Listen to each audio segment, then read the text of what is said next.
Let's see if I can get this closer.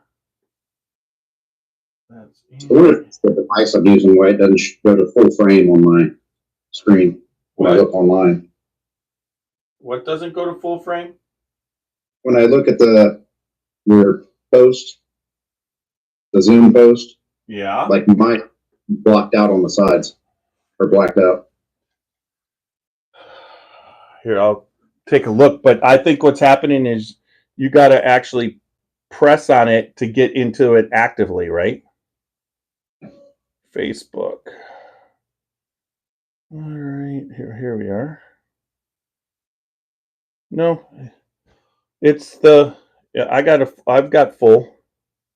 Now, Okay. are you? If you turn it sideways too, that shows it better too. But yeah, I'm getting full. 11 people here. That's good to see. We are live on YouTube, so I'm gonna real quick to make sure the microphones are working. Check out YouTube, and then we'll get going with the podcast. Like I said, CT was on his way back. He said he's going to join us. A lot of times he says he's going to join us, and he doesn't make it. So we'll see. All right. There's the live. All right, I got to move. How is it that far away? I try to do this on a better... I'm like right next to it. Let's see. There should be no... There's a big giant space between. All right, my arm is going to go through. All right, I got it. All right, that's much better for YouTube. I got to sit here. And you guys, no, I got to make sure the sound's up. All right, my arm is going to go through. All right, welcome everybody on YouTube. I got that going. That's going. All right, I'm going to put that up. I will monitor here. I like to... Welcome to live chat.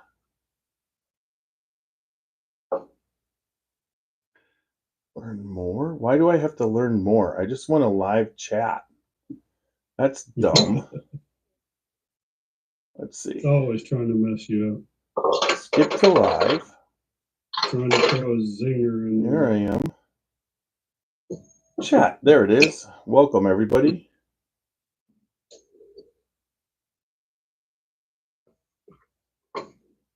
I put this up yesterday. All right, there we go. We're good on... I need you guys one more time to make sure that microphone over there is working. So I'm going to turn it up and you guys talk. How about now? Yesterday. All right, there we go. We're good on my end. I need you guys one more time to make sure that microphone over there is working. That's our so I'm going to turn it up and you guys talk. All right, here we go. Testing. Testing. All right, there we go. We're good on it. Yep, everybody's in. Good job. So we got YouTube monitored. We got Facebook monitored. We got Bill Johnson. Good evening, Bill. Welcome. All right. So, ooh, that wasn't good. Come on.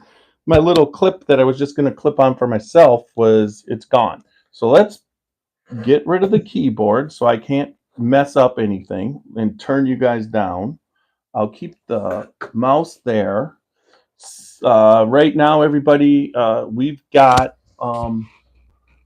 Barrelhead and we've got Super Nash and myself, Tiny, tonight, and we are talking tonight Double Oak. We're talking about Double Oak, and we'll cover all the different versions of Double Oak, but you know, it's kind of like as we can. The category of Double Oak is definitely open for interpretation, right? You would have to say that. And then some people, I don't believe that they actually that they want the term double oak. So there's a lot of reason for double oaking, you know, and then there's also and we'll cover those also. So before we get started, I just want to cover our sponsors. There's been the Spirit of French Lick has had a lot of upheaval, but they have assured us that they want to keep us as a sponsor. They want to sponsor us, and they want us to be on, and they want to keep going forward. They're not going to go and have any kind of reduction in production.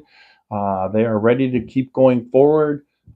As everybody knows, that Alan Bishop has left, but Justin Whaley, their master distiller after Justin, that Alan had trained, was let go this week. So that is something that was surprising to me. But I talked to the ownership and management, and they assured us everything's going to be good.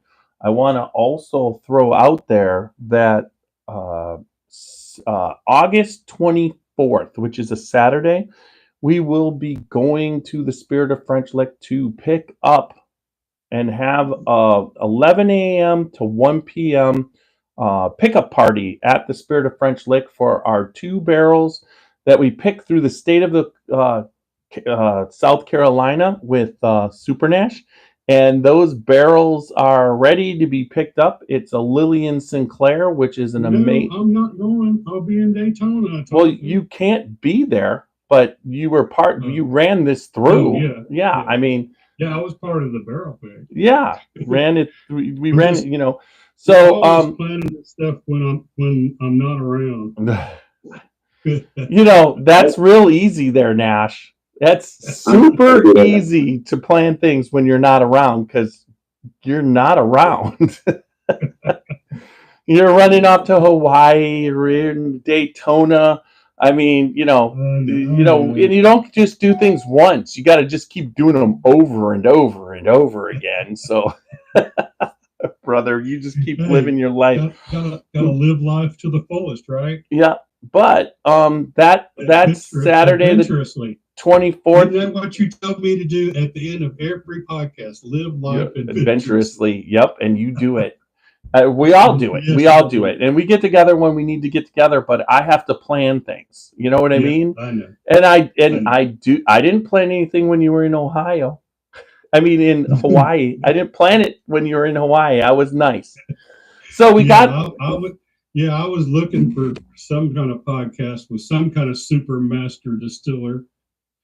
So we will be picking that one at the distillery. Yeah. Yeah, you were at you planned something without me in Hawaii. I know, Koalau Distillery.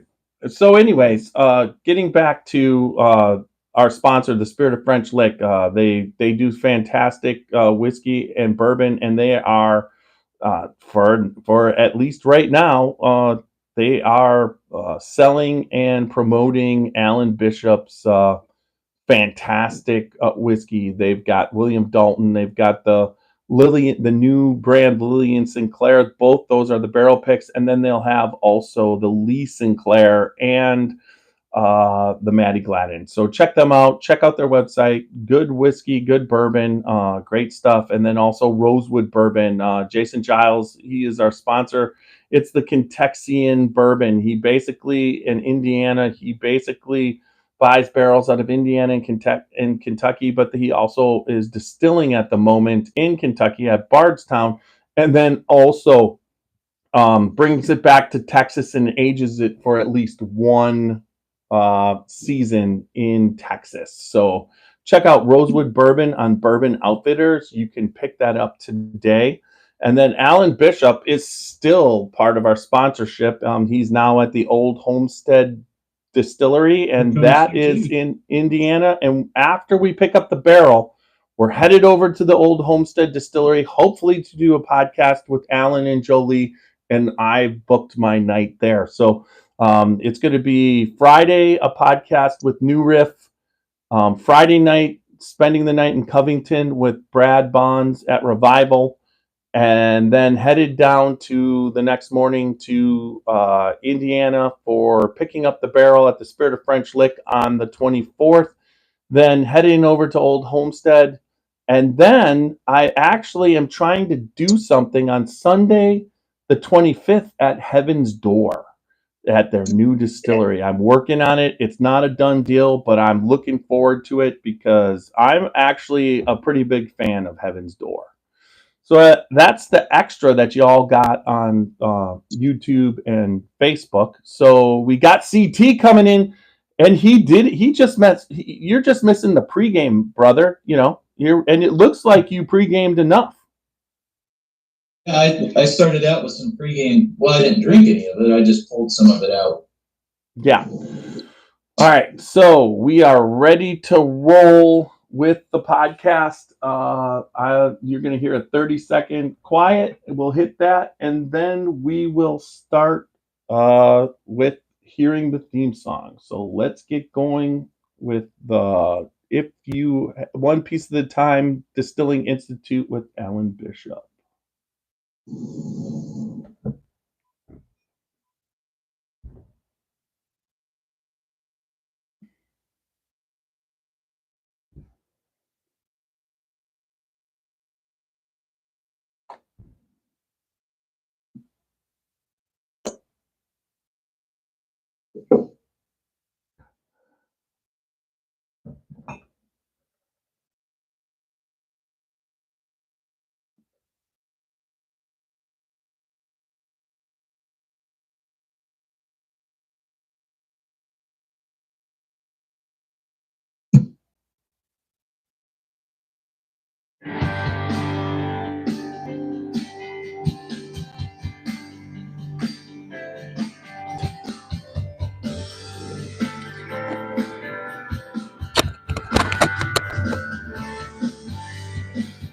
Drinking bourbon, sipping on cigars. We get a little wild and short fun to watch. We love what we do, we're drinking every brew. Man, we talk some shit, but we're telling the truth. Yeah, we're the Scotchy Bourbon Boys, raising the hell and making some noise.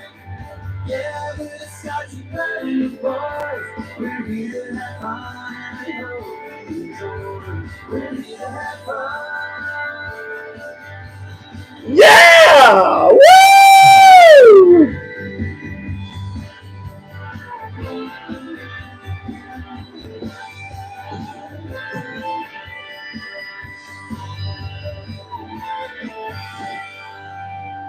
All right. Welcome back to another podcast of the Scotchy Bourbon Boys. I'm going to try and slide this a little bit closer to me. I can't knock it off, but I got to do it because I got to get CT into the podcast. And we're live. We're live.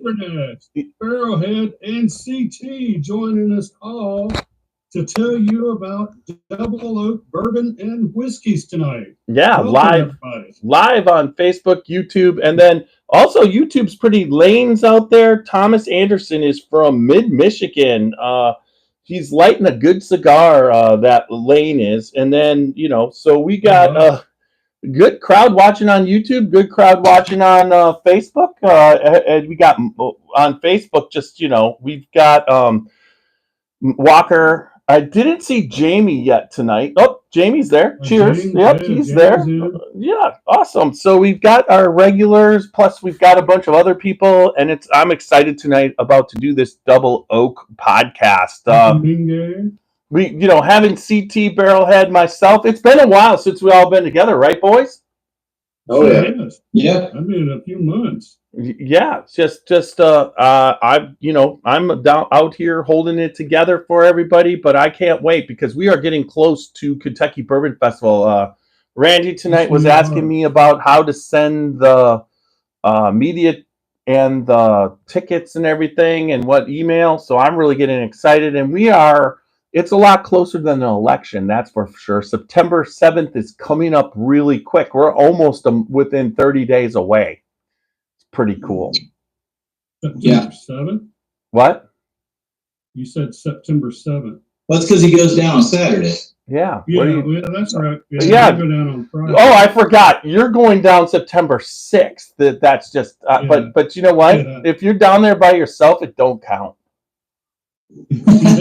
Hey, if I go down to Kentucky, I guarantee you, I will not be by myself. I guarantee you that you ain't leaving Friday. You're going to have to leave Saturday because I will be talking to the missus about this one.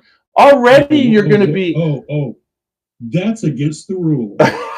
Already you're going to be down there for so much long. Now you're adding an extra day, and I'll just tell her how just like, you're just doing it to spite me and that there's really no reason to do it.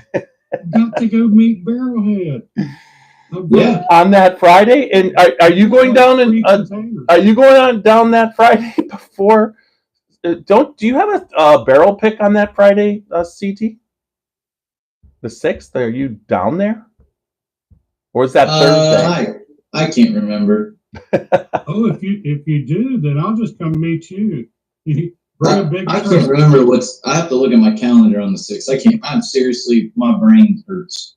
Yeah, there's a lot going on, and we're starting to. It's just about ready to start. I'm looking forward. I'll really quick do the www.scotchybourbonboys.com for all things Scotchy Bourbon Boys. We got Glencairn's t-shirts.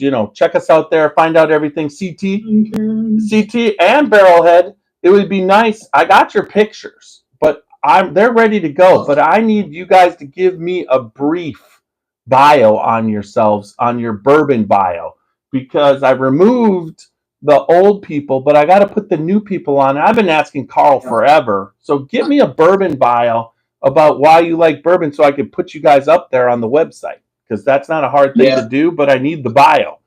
You don't want me writing your bios, because, CT, we'll just talk about that you always have to wear a small shirt no matter where you go.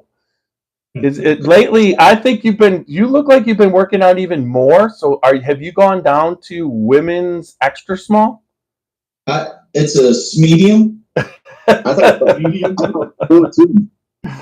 Anyway, Andrew, I don't want to hear it. Start. And just so we're all clear, every shirt that I have is an extra large. That's an extra large. Okay. So yeah, you've convinced me well, I've lost a little bit of weight with having the dental surgery, having my 2 wisdom teeth. You just can't. Even 2 weeks later, eating is what would you say? It's not painful. And I've tried a little bit more stuff lately and that's just not working out as good as so it's been a lot of soup and soft food. So but a good thing is I lost 14 pounds. So the 3XLs are looking a little tenty lately. So I've gone to the 2XL and it's been all right. So, but also remember, we are on all social media, YouTube, Facebook, Instagram, X lately. I've been paying a little bit more attention to, because just overall it seems to be a better platform now that we have it just being neutral and you can post anything without having to worry. It's almost like it's like the opposite of Facebook. On Facebook, we have to be so. I can't even throw out the shocker anymore without them like saying I'm wrecking community standards and I'm suspended for 6 hours or whatever. So, and then also we're on all the podcast formats. I was looking Deezer, YouTube. We're on Apple, iHeart, Spotify, Amazon, what's the one? Pandora. I mean, we're just like, if you can listen to it, we're there. So check us out there. So that gets us up to speed. And, now we're talking the double oak. Oh, wait. Let's talk about real quick, Super Nash, that this past Sunday, the Open Bees, charity for kids with learning disabilities, what Christy, Maddie, and her husband Tom have done with this charity. And honestly, we've associated ourselves. I've helped as much as I could as far as promotion. It's such a great cause. They had the bourbon raffle this past Sunday, and I was up there. I was able to get it live on YouTube. It was the Scotchy Bourbon Boys single most watched live or video, with over 3,100 people watching. It also was on Facebook, and over 1,000 people watched on Facebook. So we're looking at 4,100 people that have watched. But at the same time, it was on their website. We were able to get it across, put it out. But I mean, there was 75 bottles, and they sold actually 76. 76 bottles. You're right, and they sold 2,000 tickets at $50 a piece. But the last bottle that they raffled off was the Weller Centennial. I mean, Millennium. Yes, thank Yeah, you. Millennium. Weller Millennium, and the box lights up, and yeah, and MSRP bottle. and that went to a lucky winner there. Plus, full Pappy line. They had two 12s, two 15s, a 20, a 23. They had Old Rip 10, and then they also had, was it the 12-year-old rye? Family rye? The 13-year-old, very old rye, yeah. Right, of the Pappies. Plus, Super Nash, congratulations. You bought. I know you bought some tickets to support that great thing, but you also were able to win a Russell's 13. Sure did. That was really cool, considering that there's 2,000 tickets in there, and I'm sitting there just. I wasn't behind. I was just recording and promoting and broadcasting, and the second person chosen was Super Nash. It was really kind of cool to know. And then I'm like thinking, well, maybe you still have a shot at something. Nope. Whereas the last time they had, I believe, 250 bottles, and we did this that from. Was quite I watched it last year, and like she was talking about, that was quite a labor of love. And we did this from Florida. Live. 250 drawings. Went down to Florida to do everything. That was very nice of them. And so as it's going, I'm just amazed. But when they had the 250 last year, it took forever. One, and there was people who won multiple bottles. But I think there was only 2 people this year that won multiple bottles. And the thing about it is you can buy so many tickets. And I'm if you're going to buy 100 tickets, you have the right to win 2. You're spending the money and you're promoting those kids, and it's just a great cause with Open Beats and with Christy, and she's going to do it again. So everybody that is hearing this and seeing this, get ready for next year, because this raffle was pretty amazing, even without that last bottle. You know what I mean? Mm-hmm. Even without the 7,500, it's like how bad can it be to give $50 to helping kids get the help they need in school? And I was talking with Christy about it a little bit afterwards, because I called Jeff up and Christy just happened to be there, and then she got on, and it seemed like, because we never had met, but it was our first time talking together, but. There were several people that just bought one ticket, one $50 ticket, and won a great, awesome bottle of bourbon. Yep. And I mean, several $100 to $1,000 bottle of bourbon, and to me, and that's what she was talking about too. How great is that you can purchase one ticket and be able to win a bottle like that. And such great word of mouth, because they're going to go back and tell all their friends and their bourbon buddies and everybody, say, look, I bought a $50 ticket and I want a Pappy 15, or I want a Van Winkle 12-year special reserve. You know? Well, William LaRue Weller, they had all the antique collection too. Oh, she had special stag picks, special stag. Like this bottle actually had the stag logo on it. Yeah, the George stag. But no, the Stag Junior logo. That stag, and on the bottle was a metal stag logo. I never seen anything like it. It was just stuck to the bottle, like where the stag logo is. It was made out of metal. So, I mean, they had some very, very unique bottles. Plus, they had the Founders Collection Rabbit Hole. I mean, it was just like they just had some great bourbon. So, next year, everybody, it's such a great cause. We will be promoting it again, letting you know about it. But it's such a legitimate thing. They did all 200. They did all 75 bottles, and now they're working on getting them picked up. And I'll even help get them to. I'll help get them to you or whoever we have to get them to. So that's what the plan is. But the main thing is the cause that this was for was to help kids that aren't able to get the education that they need in today's educational system, and they need a little extra help, and maybe they can't afford it or something like that. this is what Open Bees does, is they come along and they take these families and they take these kids and they give them that extra help that they need. And if they're having a little bit of trouble in today's curriculum, educational curriculum, that they're able to help them out and give them that extra funding that they need to get them that extra educational help that they need to get a good education. Yeah. That some of every them kid should not be deprived of. Well, some of them are geniuses. I mean, it's just it comes down to they're helping people with dyslexia or certain people on the spectrum that are very intelligent, and they need something, so the school system will teach them, and they help them get lawyers and legal representation to make the school system teach them, and tutors and stuff like that, and it works out really good. All right. Yeah. So everybody, now that was a good intro to everything, but we are here to talk about double oak bourbon.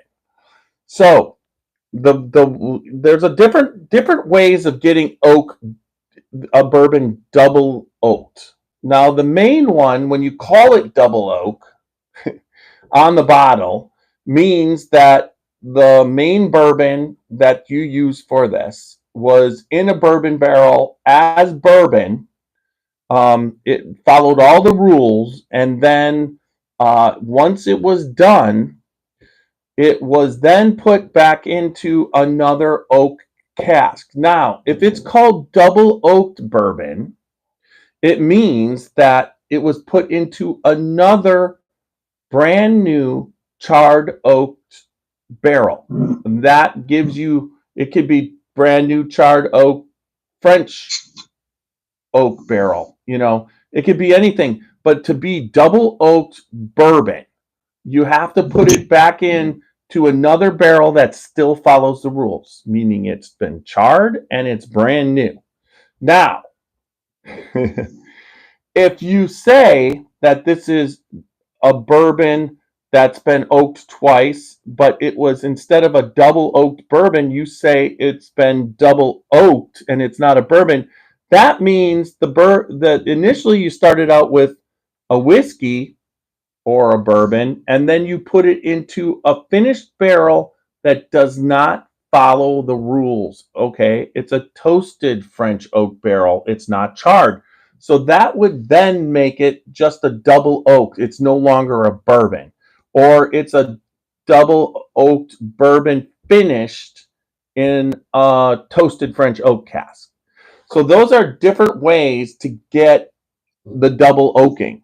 Now, one of my favorite double oaks is the chicken cock that I have here. It's double oak, but this actually was whiskey produced in like 2000, I think it was 13, where there was a barrel shortage, and they put the bourbon, everything that followed bourbon, they didn't have brand new French oak barrel or brand new oak barrel, charred oak barrels to put it in. So they put it in used oak barrels, charred oak barrels from, the bourbon they were dumping, and they let it sit there. Well, this one, with, as Greg Schneider says, it sat there and then aged. And when they got it, he wasn't happy with it. So what he did the opposite of what you would do. He took brand new oak charred barrels and took that used barrel whiskey, and which was technically everything bourbon except it was put in a used barrel, and put it in a brand new charred oak barrel to add the flavor of a new charred oak barrel after it was in a used barrel. Very unique way of doing something. And so that was really cool. So, and then there's the finishing ones that just they'll finish it. So now you can get into the dropping in oak staves, but do you guys even think that if it's a French oak stave, or what Makers is doing as far as getting it in the stave with the staves and the different formats, do you think, even though that's bourbon, would you consider that a double oak when you're dealing with those staves? As a flavor, because they're flavoring it with the wood staves, Yeah, and if it was, they would call it double oak. Yeah. Well, they call it, but they're still allowed to call it bourbon. And so they are actually adding more oak, but it's a different way. I think the double oak, you got to just deal with their barrels. That would be my opinion. But Yeah. I'm sure if they wanted to, they probably could, right? To me, I don't. It's kind of iffy on how much flavor you actually get when you're putting the staves in there, because as you know, as most people know, that heat expands the alcohol into the barrel, okay? Forcing it through the charcoal, the toasted charcoal or the charred edge of the barrel into the lining of the barrel, right? Mm-hmm. All right, and then as it cools, it comes back through it. And that's back and forth as it ages, right? So how much does that alcohol expand into those staves that are floating into that in that whiskey, right? Well, if you look at Maker's Mark, they don't float. They actually have little compartments on the side of a barrel to slide them in. And then they fill that barrel up with those staves in there.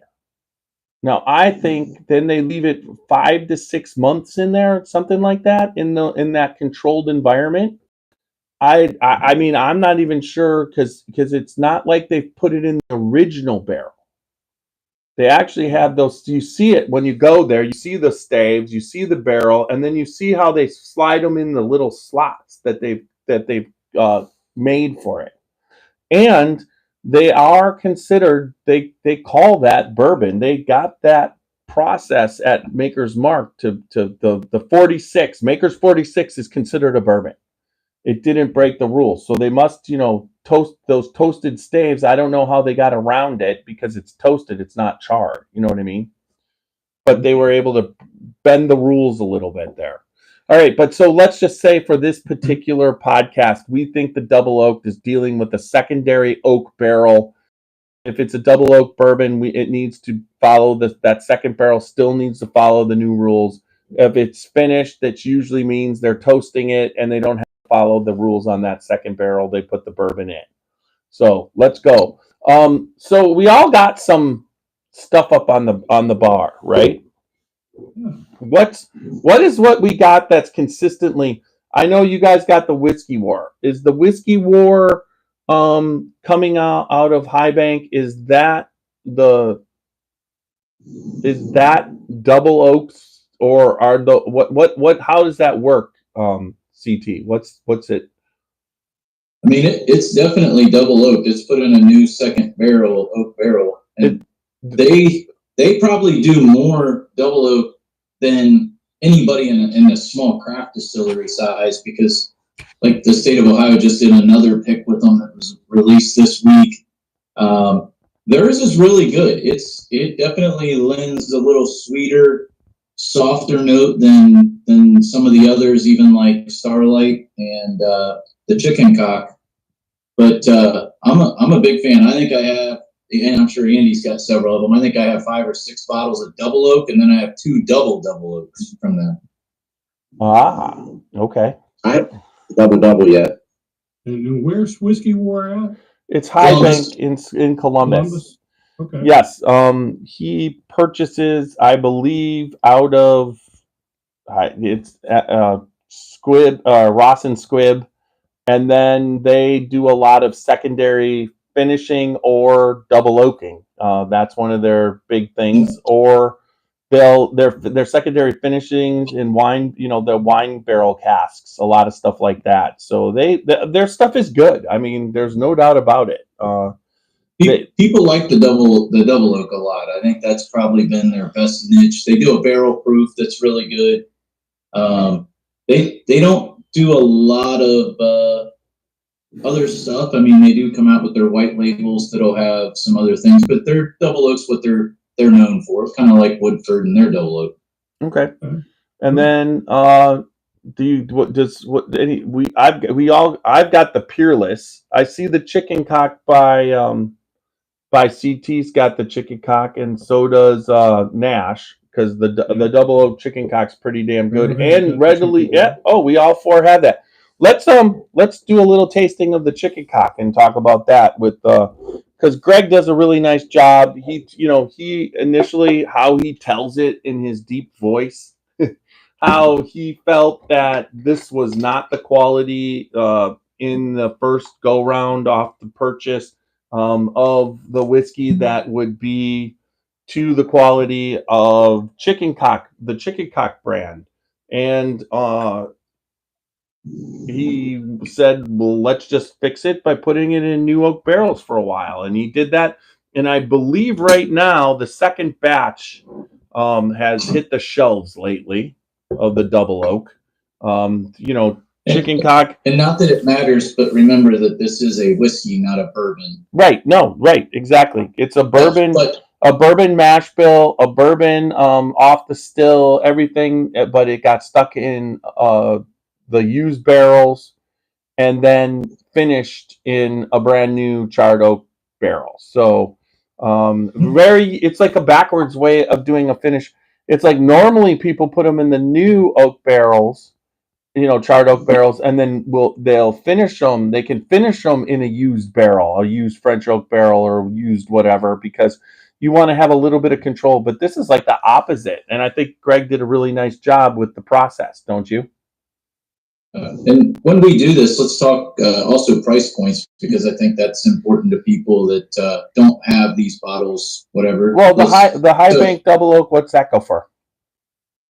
$59 to $69, depending on when it's come out. I'd have to look at it recently, but it's about $69, isn't it, Andy? It's $69, I think. Yeah. And if you go to high bank, and that's where a lot of the, in the state of Ohio, you can pick it up at select liquor stores. But when you go to the distillery, they have their lines and their current stuff up there. And quite frankly, that's their price point on almost everything. Most Correct. everything. Other than the white label, the barrel selects will be around $100. Right. But yes, they kind of teeter in that $59, $69 range. Now the double oak, I think, is pretty much 99 everywhere, correct? Yep. It's a 99.9. It's $100. I mean, it's 99.99. I mean, it's 1 penny short. So by far one of the coolest bottles, with the embossed glass, with the matte black top on top, the shooter on top. That's pretty sweet. But by far one of the best packaging of any of the brands. Yeah, I enjoy this a lot. As you guys could tell, I shared it a lot. I've had it a lot. I visit it. I do enjoy this. What I like about this is it almost has a hoppy flavor to it. It almost has like that little bit of beer sourness that you get, just a little bit. It's not sweet as most bourbons are. It's a little bit on the sour, and not to the point where it's bad. It just is. It really has more of a whiskey flavored bourbon, opposed to a lot of times when it's caramely or rich or whatever that way. This is more like this is more like what you think of when you're drinking whiskey. Hence it was in the used barrel for a while. So I'm a fan of this. This is kind of like what I like, especially from a drinkability in the summertime. Wouldn't you say? It's definitely the lightest too. The color is light. It is a lighter, but it does have a flavor to it that is unique. Especially compared to the high bank. High bank's a little softer and sweeter. It's a nice finish on this one. Well, this is totally different. I mean, high bank is in a realm of players where you as a blender and what you're doing with it, it's like, I mean, it's not that different than what Macaulay does with dark arts. Same stuff, putting it in different barrels and adding their own spin, right? Yep. But go ahead. I have to say that I really love double oak products. This is my wheelhouse of everything that when it's double oak, that's really hard to find something that I don't like. it takes the standard bourbon of anything that you're doing, and that little, either a small batch, or if you're talking about Jim Beam, it takes the actual product, and by double oaking it, like, explodes the flavor out of it. Plus, because you're putting it in that secondary barrel, they're paying more attention to the flavor. So the initial flavor, like, let's just say of Jim Beam, they're just looking for consistency out of there, and they're just running barrels after barrels, mixing them together, looking for a flavor, right?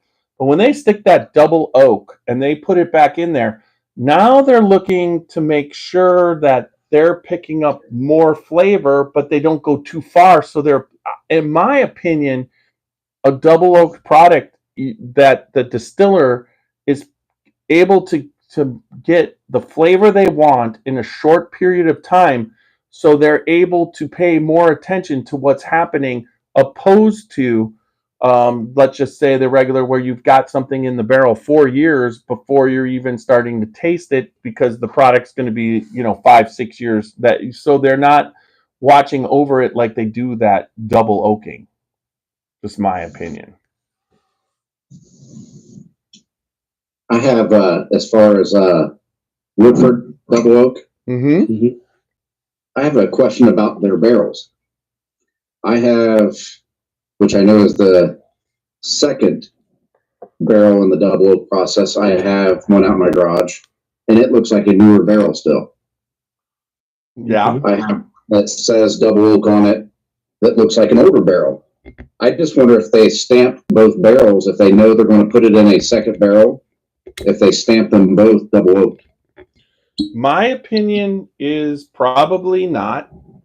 The secondary barrels are, so just like anything else, those secondary barrels can be in a different place in the rick house. It could have had a barrel above it leaking on it. You know what I'm saying? So the way the barrel, you could have had that barrel could have been exposed to a lot more of the rainy season than the other. It just depends on what the weather is, how it's going. Picking up certain type things. So because they make so much and they're pulling barrels, it's just like anything else. I've seen barrels sitting right next to each other in the rick house, same age, same thing. They've been there for 6 years, and one looks like it's brand new, and the other one looks like it was beat to shit. Yeah, and also too, that darkness color, the moldiness, black looking color of the aging, that can be caused by the moisture in the air, the humidity in the air, and also, if you ever notice, all the buildings and stuff like that, because of the yeast and the stuff in the air, because of the bourbon, just depending on where it's at, because of that moisture coming in contact with that wood, it can cause it to age and blacken like that and make it look older than what it was. I mean, it's pretty interesting to take a drink of that Woodford after just regular Woodford Double Oak after drinking the other ones. Yep. If you double oak.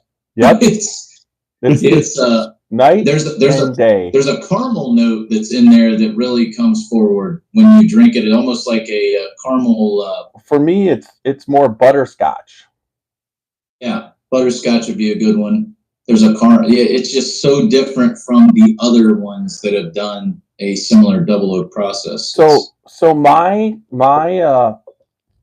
feeling is that we all know that Woodford Reserve is a combination of whiskey being made in Louisville and a combination of whiskey being made at Woodford Reserve in Versailles. What was it? Versailles. And one's pot stilled, one's column stilled, and they mix them together, and they produce Woodford Reserve. Everybody contends that the column still is basically Old Forester, because it's being made at the same time. Similar mash bill. They don't get too much into mash bills and everything there. But what happens to that Woodford for me is that when you double oak it and you put it into those used barrels and you take it a little bit further, the way they do, that banana flavor that you pick up on Old Forester converts to the caramelized, which I pick up as butterscotch, because the butterscotch aspect is pulling that's like the next level of what you got from the banana. And I really love, honestly, I absolutely love Woodford Reserve Double Oak, because no matter where you go, it's there, right? And it's going to be a reasonable pour, correct? I mean, it's not. I want to tell you how much I love it, because I went to go get the bottle, the bottle that I thought I had on the shelf open. Gone. And it was gone. It was empty. It's out there in the empty bottle collection that I'm going to be taking up to Barrelhead. and I thought I might have a backup, like a store pick backup, but you do. I looked and looked. Don't you have the? Don't you have? Wait, don't you have the liquor, the blackjack liquor batch one too? I do not have that. You didn't get that? You didn't buy one from Walker? Yeah. No, I didn't. I didn't get that one. Which one did I? Hey, wait. What did I? Oh, that was the old. That was, I brought you guys up. Walker sold me the 1792, right? We all got a 1792. Yeah, we got the 1792. You held the best for yourself. Hey, does that not sound like a typical thing, huh? Yeah, exactly. Yeah. You got that right, CT. Yeah. Hey, what do you guys think? So you really can't see the new chair. I'm trying to show you the new chair, but I got a new chair and I bought 2 of them. So when you come next time, you no longer have to sit on those crappy wooden chairs. We have more comfortable chairs to sit on, leather ones. But then, do you see I got the whole thing. I got the Bardstown in the back with the Tiny's bourbon tasting room. Mm-hmm. What do you think? That's looking a little bit neater. Do you have 4 chairs or 5? No, I bought 2. So it was a 506. See, hey, Barrelhead, you're gonna be out of frame anyway. Says hush. I figured. So I'm thinking of getting another one. I remember for Christmas sitting on that hard stool and trying to reposition on that cushion every year. You don't have to this year. I did. I bought 2 of these. My chair is now available, my old chair. So there's 3 right there. Awesome. So what I love about the Woodford Double Oak is that this is my favorite bourbon on the shelf every day. I mean, I think this in so many ways rivals all the Buffalo Trace products besides the high end, the high end ones. I would drink this. If I'm out and about, what do they got? I'm gonna drink Woodford Double Oak. It's like most people have it. Woodford and Woodford Double Oak. And it's always reasonably priced. $8, $10, $12, at a place, and it's not the $40 pour or whatever. But it really, no matter what if it's a barrel pick, if it's it just holds its own everywhere as far as a good, and it's one of my favorite. If I remember right, that's the first bottle I ever bought. If it's available too, I like to get it. If a restaurant is just serving like one kind of old fashioned, and Woodford Reserve Double Oak is on the menu, I'll get them to make it with Woodford Reserve Double Oak, and it totally changes their bar shelf old fashioned. Yep. I'll be using it when I bartend here in first week of September, I use it for an old fashioned along with some other ones because it's a game changer. It totally, 52. Totally changes. I mean, it's $52.99 here in Ohio on the shelf. Some places you see it for $48, $49. You can't go wrong. It's like a rare breed, in my opinion. You're like, who goes wrong with rare breed barrel strength at $49.99? Rare breed is consistent. It consistently caramely and delicious, and it's half the price of Booker's. And I love Booker's, and it's a batch thing, but rare breed is one of my favorite go-to. Let's see. The double oak that Tiny has is one I didn't like. It was over cherried for me, so he gave it a new home. So that's how I got it, because he thought it was over cherried. And I like this, and I like cherries. And Walker, I will say, patience is a virtue, because I've hit this and it's butterscotch, not cherry anymore. And Walker, have you seen Tiny? He doesn't usually have an issue drinking bourbon, so I'm sure that he's going to finish that off. You already drank half of it. Yeah, it's half gone now. It's that thing is toast, and that probably, if it has a good cherry note, that would be a good one for an old fashioned. Yeah, absolutely. Oh, it's delicious. Trust me. All right. Does anybody else have the Jim Beam? Because I got this double oak. Yeah, I've got about that much left of it. I can tell you. I can't find mine.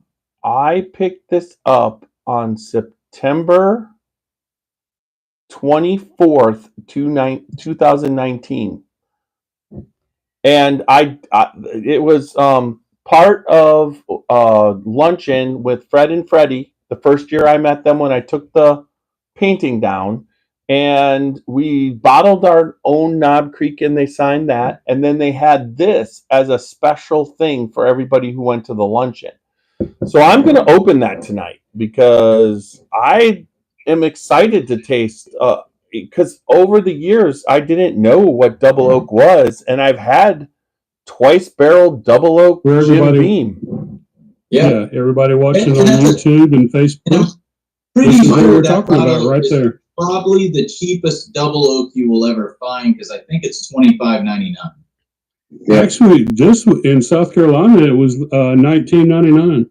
Yeah, it's definitely going to be the most affordable double oak you ever touch. Yeah, absolutely. Well, and I really feel that Beam lately has been doing a really good job, not only of doing their small batches and their Basil Hayden, their Knob Creeks, but their main brand. What they've done with it to produce, that Jim Beam Black 7-year. Hey, the Jim Beam single barrels at 108 proof are delicious. And and that's basically almost Baker's, because Baker's is 107, right? Yeah. And it's 7 years, and those single barrels are all right there at 6. They're just like a year younger. They're $24. Oh, yes. $19.99 in Ohio. I just for a single barrel for the Jim Beam. Yeah, for the Jim Beam. You can't go wrong. The one I just opened, and again, it's funny. Walker said that about cherries, because initially when I drank it, I initially got a good cherry flavor out of it, which I like. Yeah. And the peanuts there, but man, it was. I'm like, this. I can't believe this was only $20. Yeah, the same thing with that 7-year, the 7-year Jim Beam Black is the same thing. I think that was 23. That's what we did last Thursday night. We opened that 7-year Jim Beam Black. Are you gonna get that bottle open? Do you need a hand? I need a hand. Dear God. Where's the thing? There's nothing there. I just it's no wonder I didn't open this. They've sealed it so good. Use your wisdom teeth to bite on it. Yeah. I don't have it. Use your good hand. My broken hand is not giving me the strength that I need. There we go. That's what I said. Use your good hand. I mean, you guys have to admit, this has been a rough summer for me. Guarantee Rocky could open that for you. What? Listen, if it's been a rough summer for you, it's been an impossible summer for Roxy. Yes. Oh, look at this. Be- The little plastic cap. Broken wrist. Should I put this little plastic I've just been wanting seal to send back in her or leave it a off? care package. Yeah, she needs a massage, She got a therapist, a massage, and probably a couple of gallons of I was whatever about her to say a favorite case of her favorite wine. Yeah. Yes. Wine? She doesn't need wine. She needs bourbon. No, she wants wine over bourbon. She has so much wine right now. She would rather have wine over bourbon. No. We know Roxy. We know Roxy better than you. Nope. You've been married to her longer. Nope. I converted her to be a bourbon girl. Converted it into blah, blah, blah. All right. So here's cheers to Jim Beam Double Oak. Let's see what we got. Hey, what's up, Kevin Holly? Hey, the maple syrup, by the way, I'm getting ready to bottle it tomorrow, so you know. Oh, wow. Kevin, I've got a bottle of seldom seen, big jug of it, and it's getting ready to go in bottles. It's been double Eagle. Here's my Eagle Rare double barrel, and it's been aging in that barrel. Oh, daddy. Wait. Stop. Oh, daddy. What? Oh, okay. Hey, Walker. Did you hear earlier that I mentioned that I was completely out? So I'm definitely in on one. You guys have a bottle of this double Eagle Rare, the double oaked Eagle Rare? What? Triple. What do you mean double oaked Eagle Rare? There's no double oaked. There's no such thing as double oaked Eagle Rare for real. The hell, there's not. There's double. There's double oaked. Use a plastic barrel, Chris. It doesn't count. That is not plastic. You. Yeah, like I said, I do not have a bottle of that. Yeah, because he doesn't. Because CT does shit and then he doesn't share ever. Hey, listen. Okay, man. Oh my God, that's crazy. Wow. Is it? Look, I will bring it. Look, shut up, dude. I will bring it to KBF so we can drink some of it. Let's bring it on the bus.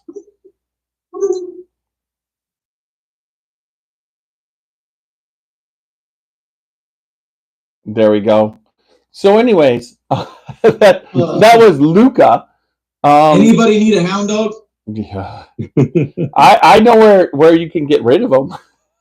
No, but so seriously, I'll bring that bottle with me to KBF. We will drink that, and I will bring some of the maple syrup that is going to be amazing. Do you think it'll be better than Luca Mariano's? Eagle Rare up now, but it's been so long. Oh, dude, this has been a fun one. Yeah. Out of my office. What the heck? So when we were doing what happened? I think Matt Lyson said you got to watch Chris's posts. I think. Yeah, he's talking to me. Yeah. Chris keeps us up to date. Walker said he's going to teach me about sharing. Wait a second, I always share. No, you don't. Uh-oh. You share with everybody. No, actually, you share with no. Let's Walker. I have to say CT shares because he's Andy. So you know what that is? OCD. What barrel number is that, Andy? The one I've got coming to my house. Nope. I'm going to share that with you. Don't worry. Okay. John took care of me. So CT, let me tell your sharing story. I like the eyebrow move. So CT goes down to Kentucky, and where were you at where you were drinking, and then you met up with the everybody, and then all of a sudden you had a Booker's. What was that Booker's that you got that you brought and drove? Was it the Springfield batch? I don't remember. No, it was that old Booker's that you. Oh, that was the original, the first batch, like 80.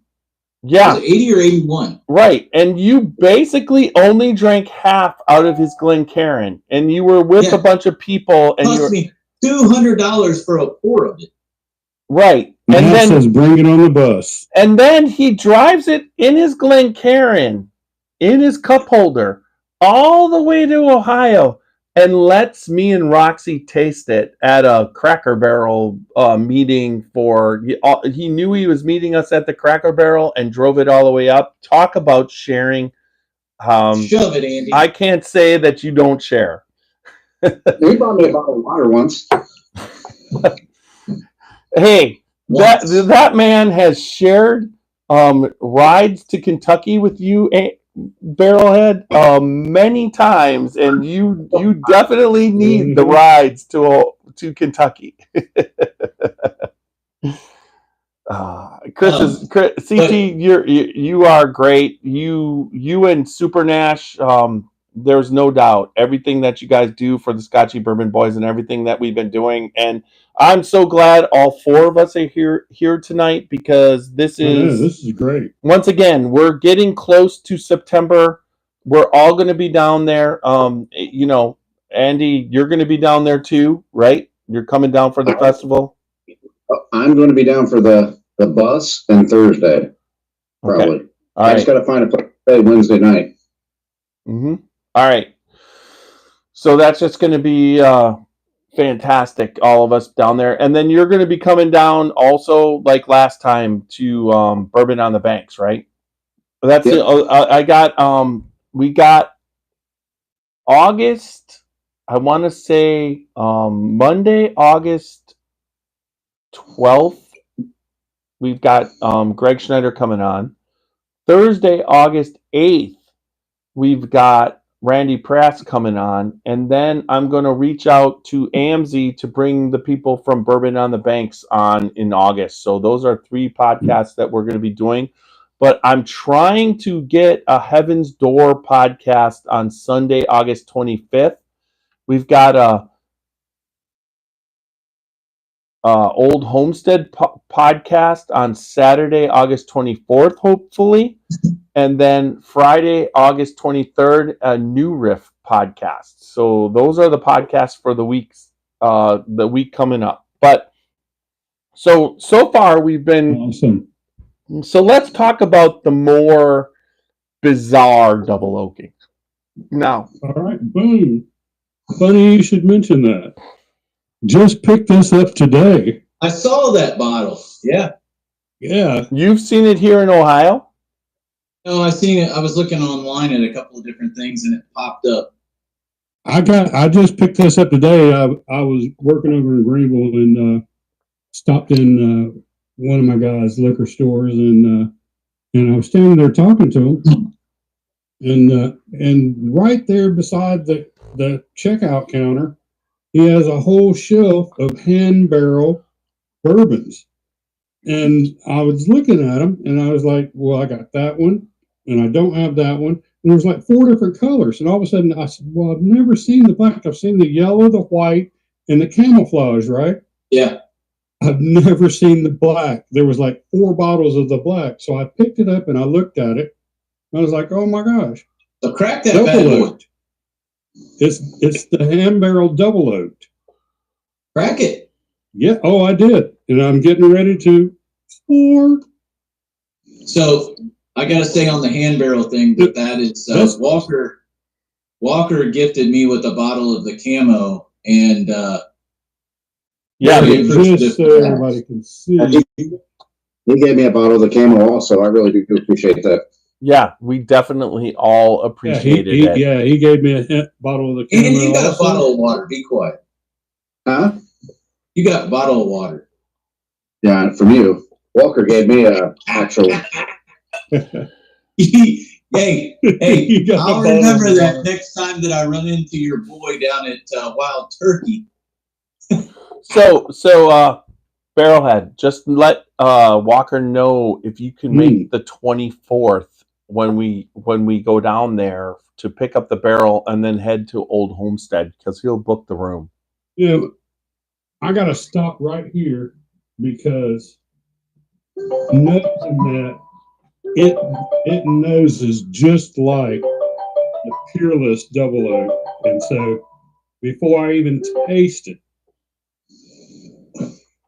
I'm gonna put them up side by side. The what? The Double Oak versus the Peerless? So I've got the Peerless right here too.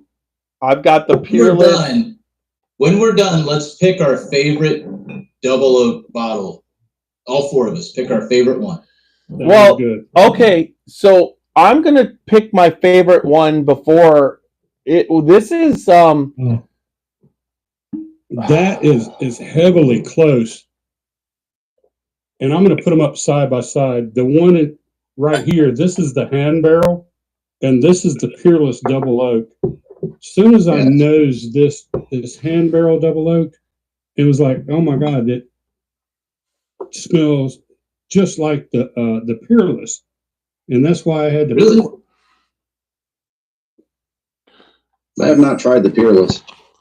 Oh God! Oh, you have it? Hold on a second. My gosh. I got a Peerless Double Oak little bottle. That is a right here little bottle that you have. Yeah, we got that, but I still that's Double Oak #1 single barrel. Okay. Holy shit! So we all got that. We all opened it and had just a little pour, a little less than just. Right now. Okay, so listen, the initial Peerless Double Oak almost won Bourbon of the Year 3 years ago. Where that came from? Of course, it came from you, Super Nash. Then before he even got his big barrel. This Double Oak is what I was able to get for myself, and this I picked up when I was there. This is exactly. I think we got that together. We were all there together. This right here at the distillery is what distilleries should do. As a podcaster, I would love all whiskeys to come in this size because I open whiskeys, taste them, and then put them on the shelf. You're making a podcast statement. So this is like the perfect way to distribute bourbon to people, and I love this. Why this is perfect? If you have a shirt with a little pocket right here. Oh my gosh! It will get perfect. You can put this in your. It's got the boot little thing. You could put this in the boot and get that in a football game. Listen, they make Yetis for that. No, that won't. They will make you dump your Yeti out. Not at our football games, I don't. You've never been to Lambeau. You always go to non-winning team football. Listen, I gotta say, they gotta let you get drunk. Hand barrel, the Peerless Double Oak. This is much more butterscotch, caramel, chocolate. What? The hand barrel? No, the Peerless. Peerless. Yeah, the Peerless Double Oak. This has got the caramel, but it's not got the butterscotch to it. And it's got just a slight little bit of chocolate. So this is the Double Oak from the second batch, and it tastes to me like a marshmallow campfire. Here we go. Now, fire. It's smoky. It's got the marshmallow taste. It's delicious. But now, this is the one. This is the one right here. This one here. I think this is one of my favorite. It was a level of some. Let's just taste it right here. What is it? Oh my God! We went to little bottles. That's the first batch right there. That's first dumb. Batch is delicious. That's just dumb, stupid good. Are you drinking the first batch? Is that what you put up against? The caramel. It's really good. Oh God, the caramel. It's just like butterscotch, chocolate. It's a milky fucking way. Yeah, it's a it is what you said. So freaking good. This is really good, but it pulls into Mark. Say that. So, have you had Peerless Double Oak barrelhead? No, I haven't. Oh, we need to get that. Gosh. We need to get that. I'm going to bring the second one on the bus. I'm bringing the Double Oak on the bus. Barrelhead, I'm not bringing mine on the bus, but if you stop over, you can have some. On my way. No, you're not. Don't. Hey, Andy, we'll wait for you. You leave here, and we'll wait for you to get there, and it's worth it. 10 minutes. You lie. I just might have to send you one, Barrelhead. Those guys are toying with your emotions. Send them what? Send them one what? A bottle of Peerless Double Oak. The first one? No, it'll probably be the second. How many number ones do you? I've only got one more left of the first one. Well, guess what? I've got to send you. I just looked at it. Hey, I'll have to see. Hey, Nash, I need a Christmas present. What's Andy got? He's got that old label double oak. Woodford double oak. You guys do that. Andy, I think you have one of these. Hey, I have never even tasted a double oak. Yeah, 2023 double. Just so you know, Super Nash. I went down with them. And we went to Woodford Reserve, and the butt hurt story. And we went to Woodford Reserve, right? And he's got like and Andy's got like 26 packs of beer, and he gives the guy the manager of Woodford, he gives him like 26 packs of beer. And all of a sudden, double oaks being pulled out. And he gets 2 bottles. They pay for it, and they completely just leave. They just like ghost me. It's just like 2 bottles. Tiny, you're nobody. You didn't even get a free tasting invitation. No, I didn't even ever. I've never even tasted double oak. We try it tonight. What? Yes. Should we try it tonight? You should open it up and taste it and let us know what it tastes like. Well, let's do that. Yeah. And I'm gonna let everybody know Okay, so we were there. This is Double Oak single barrel #1 at the distillery. It's sold in a 200 milliliter, and I'll let everybody know what that compares to batch 1. And I was so excited when I saw this at the distillery, and I want to tell John. Yeah, you got it too. Yeah. I want to tell John. No, we didn't. No, we didn't. No, listen, we can't help it, Andy. You weren't there. Okay. Yep. Hey, Andy. By the way, the guy from Woodford. Sorry about that, Andy. When I was, we 3 got it at the same time. Hey, when I was down at Woodford last Thursday for the barrel pick, the whatchamacallit, he said to tell you hi. He was sorry he couldn't be there. Yeah. And at the same time, I picked up a Peerless Glencairn to put it in. Don't make me get my Peerless Glen down from this freaking shelf, okay? Don't start. Do you know how long it took me to find my Peerless Glen? I'm sitting there, Sherry's looking, what are you looking for? I said, I'm looking for my Peerless Glencairn. I'm getting ready to drink. Pulling up every Glencairn from every distillery but Peerless. I'm getting ready to every double oak out of a damn Castle and Key Glen. How's that even make sense? So this single barrel is way more potent, but yeah, it's like a cross between 1 and 2, and it's very spectacular. Ooh, I don't even have this bottle on my shelf. Andy, did you drink that 2023 yet? Not the 23 yet. I got 17 and 22. Wait a minute. Just open 23 and drink it. It's freaking delicious. Yeah, I got it open. Hold on one second. You got the 17 double oak? Yeah. Wow. He's been around a while.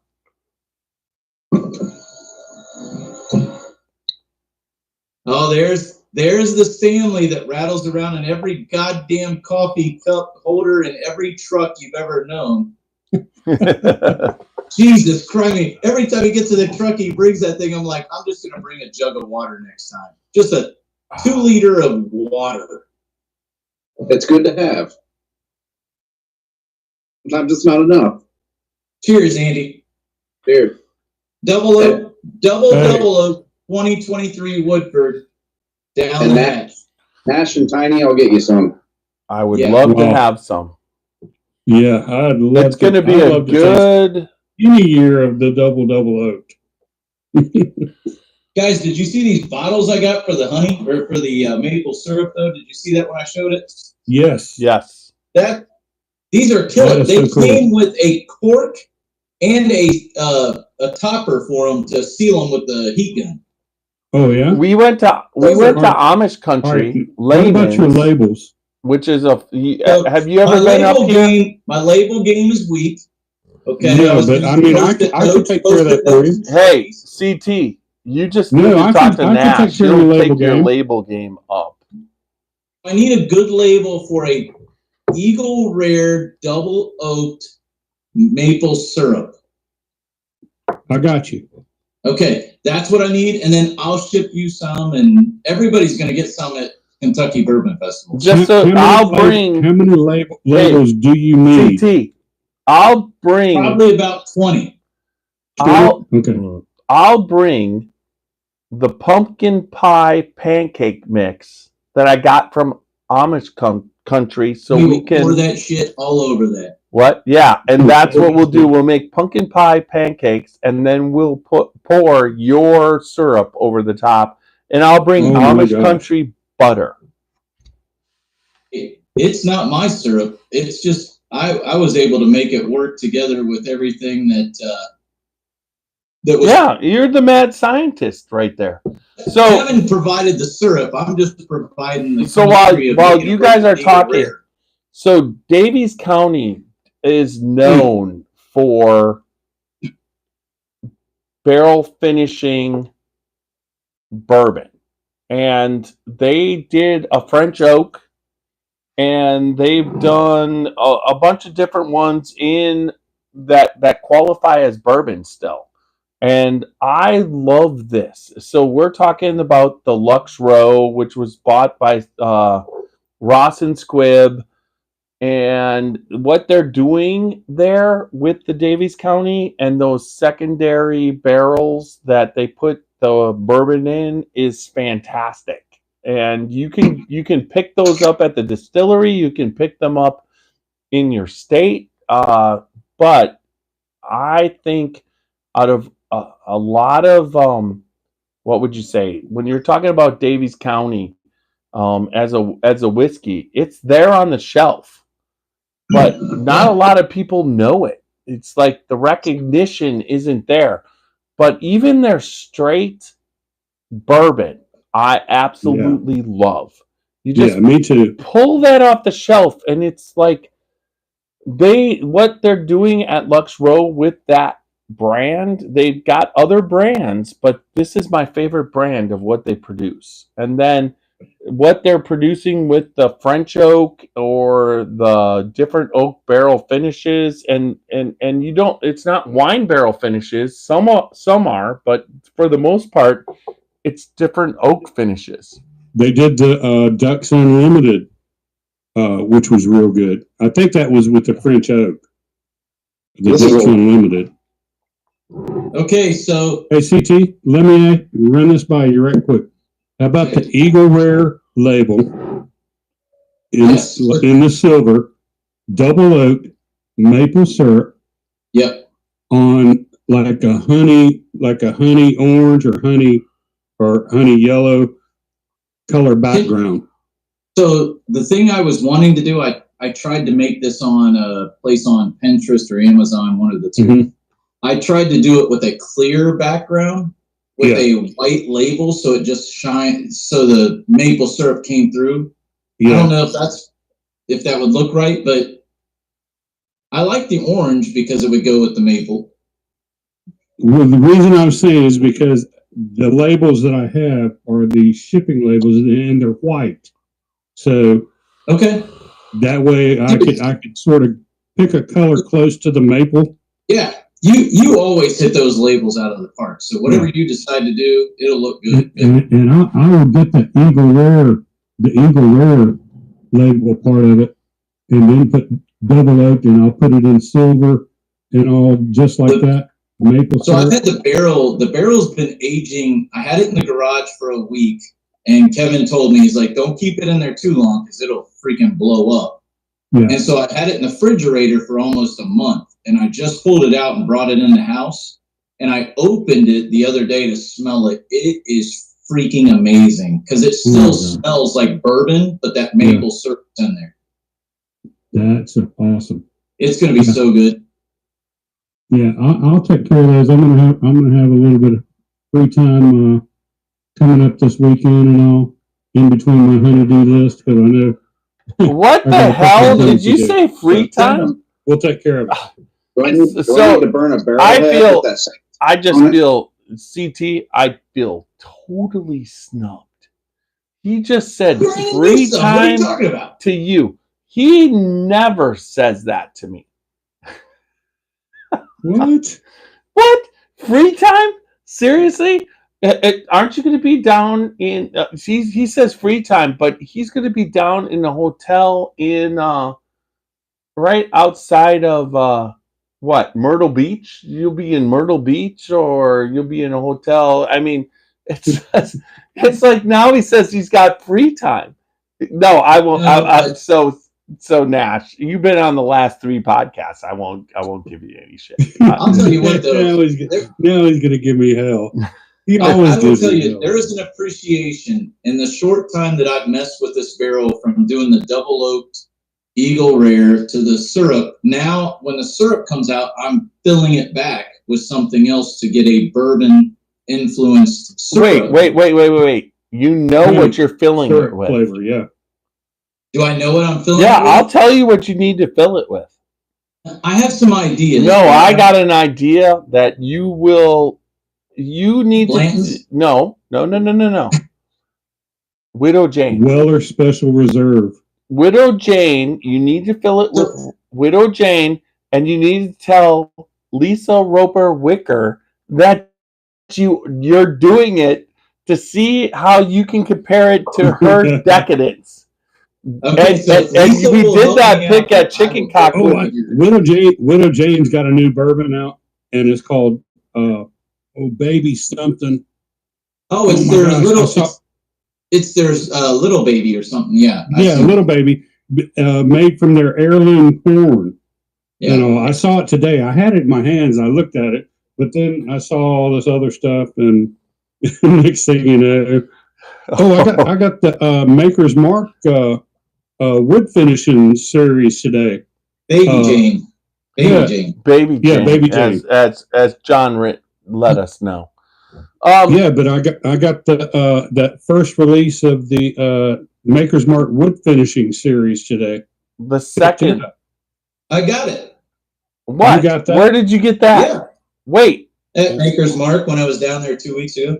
I got it because my guy, the same guy that had this hand barrel, because that's where I was standing at the counter talking to him, because he was telling me he was the only store right now in South Carolina that had it, because they did the whole Maker's Mark program. Yeah. So they gave them the whole so many cases of that wood finishing series. It's only $69, and they sell it at the distillery. I don't know. That's what I paid for. Thank you, Stacy. It was last week when I was here. Stacy picked one up for me. I know Stacy got you one because she told me that she got you. Oh God, this is. Hey, Stacy, don't tell him about the slushies or anything else. Where? At the Volstead? You weren't at the Volstead when I was at the Volstead. I know about the slushies at the Volstead. The last time, who doesn't know about the slushies at the Volstead? Some damn good shit. Oh yeah. No, we met up with Stacy at Bardstown. Walker says he's got both of them. He's got the heart release and the distillery only. Walker, we're gonna need to talk. Yeah. I think Walker picked me up a cellar age. Let's just see. No, I think you're mistaken. He picked me up a cellar aged. So boys, we are approaching 10 o'clock on this podcast. Yes. So the last one. Right. So this, do you have this, CT? Did you pick this up at the? Which one is that? The select with the double oaked and the Chinquapin barrel. No, mine is last year's, not this, or 2 years ago, not this last year. Yeah, this one I picked up, and it is a I didn't break it out because you're gonna sell it eventually. Oh, it's open. Okay. I opened two of them. Remember, I had sherry there, so I got two of each. Oh my God, my bourbon bill was so high last year. It's going to be 50 times higher. I have not been buying bourbon just so I can buy bourbon at the Kentucky Bourbon Festival.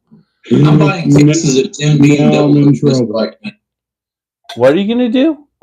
I'm just going to buy cases of Jim Beam Double Oaked so I can feel like I balled out and I didn't spend anything. There you go. And you would be happy. I would be happy on an island with Jim Beam Double Oak. It would work. Wait a minute. Jim Beam Double Oak in the barrel with the maple syrup. A double oaked maple syrup finished.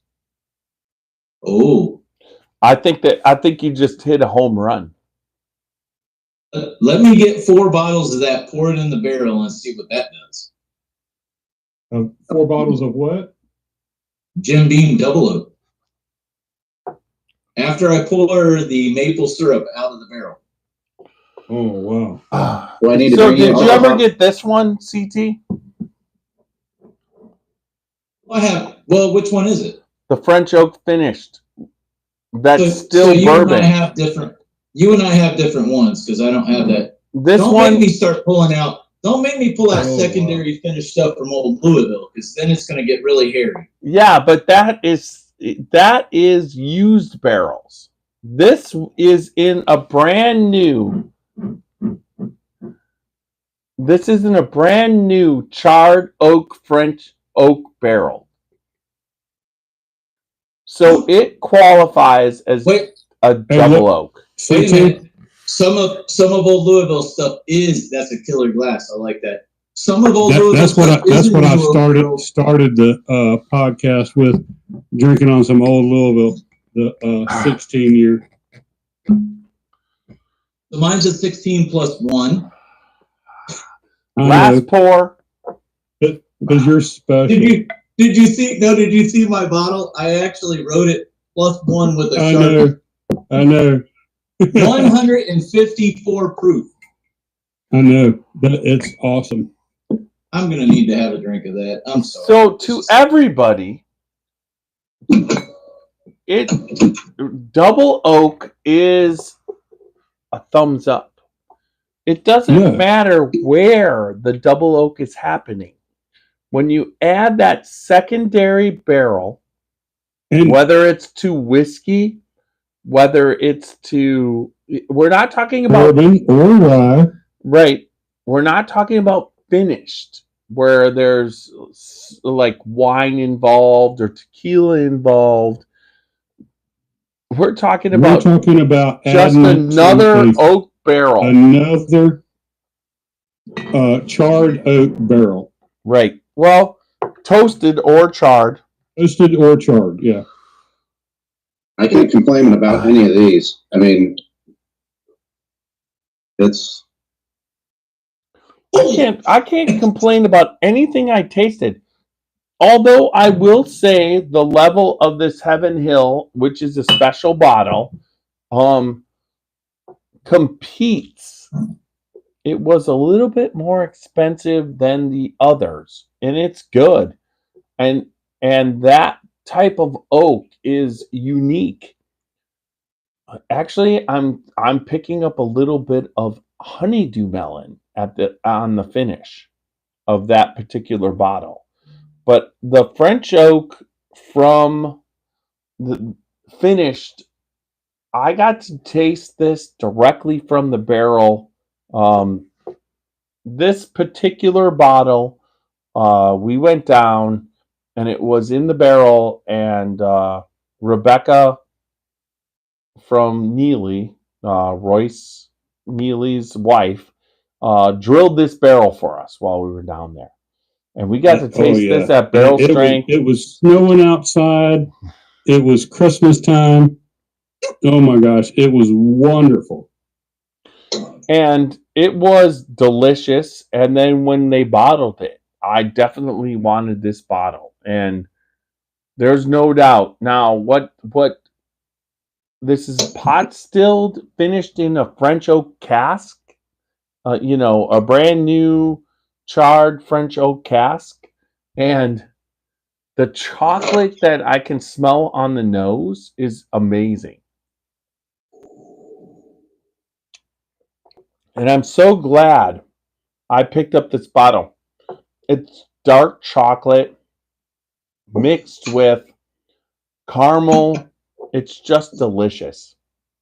What? Why are you laughing? Because the Andy's a little son bitch. This particular bottle, so that double oak finish just adds so much more.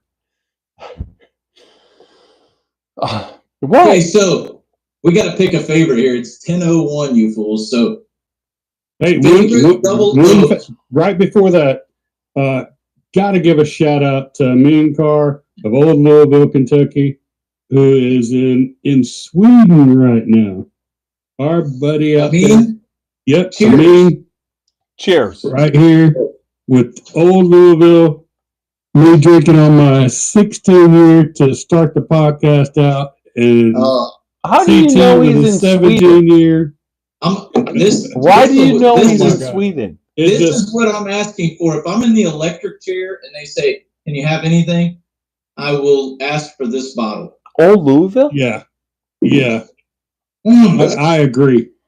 This is my old Louisville. 17 year is a freaking. So Andrew's going to have to show us up here, and he's pulling out the 18 year. I will tell you. You're telling him to shut it.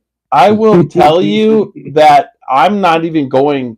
I love Old Louisville, but I'm going Russell's 13 Batch 1.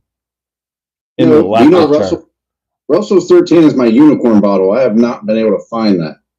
I found it twice, so. And Nash just found it again. Yep. He won that through the open-bees.com bourbon raffle. Picked up at a Russell's 13. Hey, I was going to ask you about that. Do they strictly do bottles, or could I donate a couple of the barrel heads I do?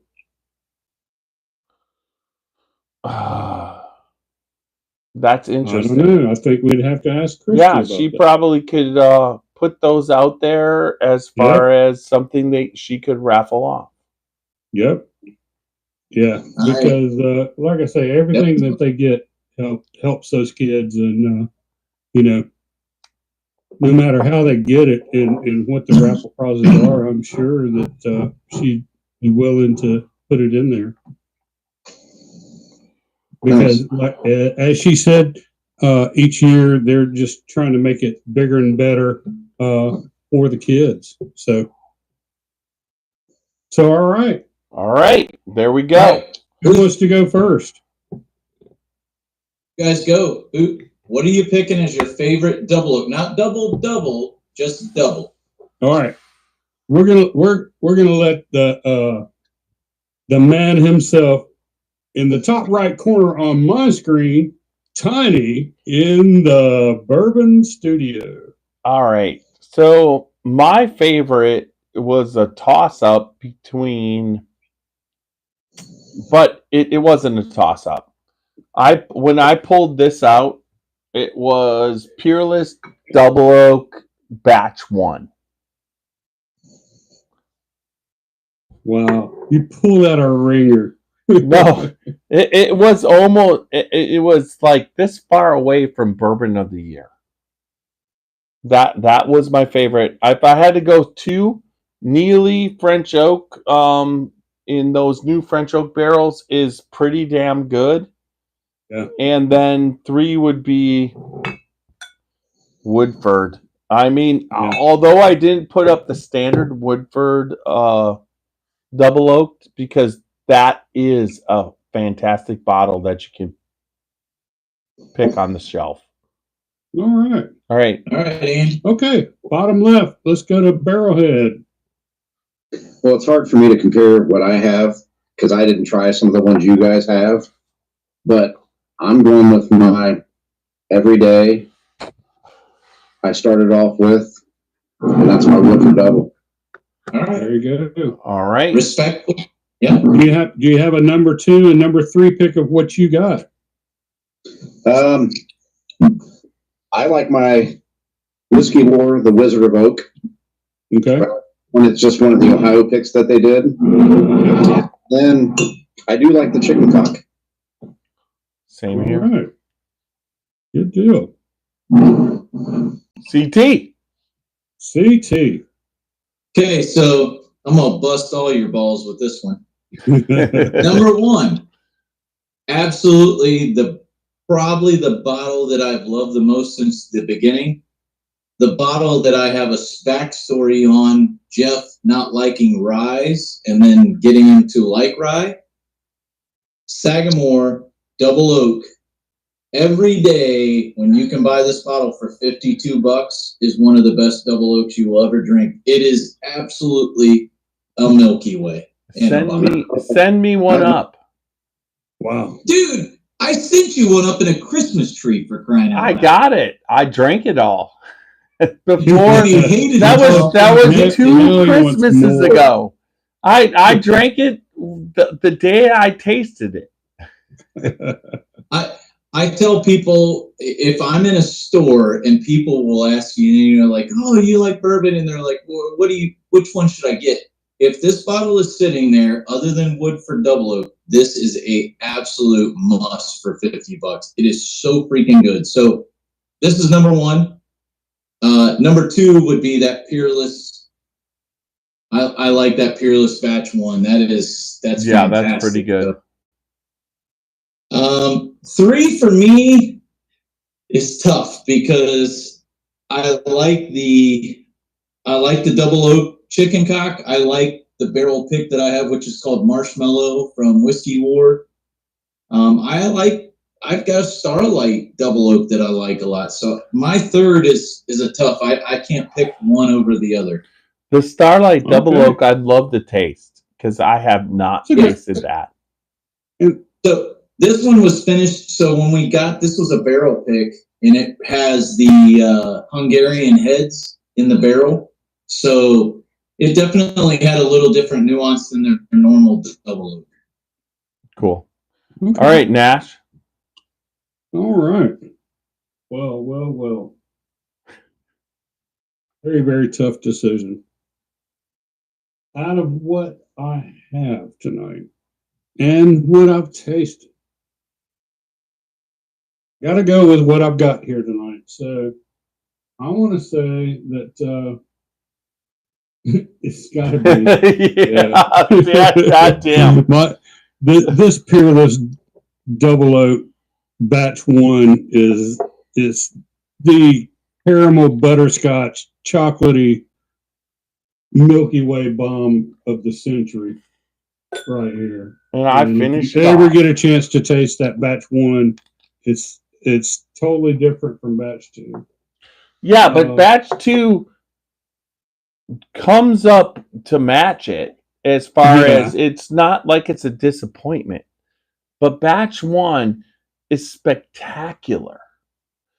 So where's batch 3, Nash? Batch is it coming? Batch 2 has got that it's got a smoky. It's lacking the butterscotch. Yeah, it's marshmallow. Batch 2 has got the caramel. No, marshmallow. It's 100% a marshmallow. The toasted and maybe a little bit of the marshmallow. part of it, but batch one just totally blows it away. Yeah. If I can put butterscotch in something, that's what I like. Yeah. That's why I love. I think the standard number two that I've got has to be this Peerless little single barrel batch one. This thing is just awesome. Great flavor. And I mean, great proof. I mean, great mouthful. All around great little bottle, right? Hey, Nash, yours is 113.8 proof, right? Oh, that's it. Yep. Yeah, that's the same one we all got. Yeah, I think we were all there at the same time, weren't we? Yeah, and see and this double oak, the batch one is only 107.9. Yeah, batch one then batch two was good, but the double oak one single barrel at the distillery fits in between 1 and 2. Yeah, that single barrel, see, it kicked up in proof a little bit because it was just a single barrel. And then we're talking about a batch here, which we don't know how many barrels went into this batch, but I know they were all damn good barrel.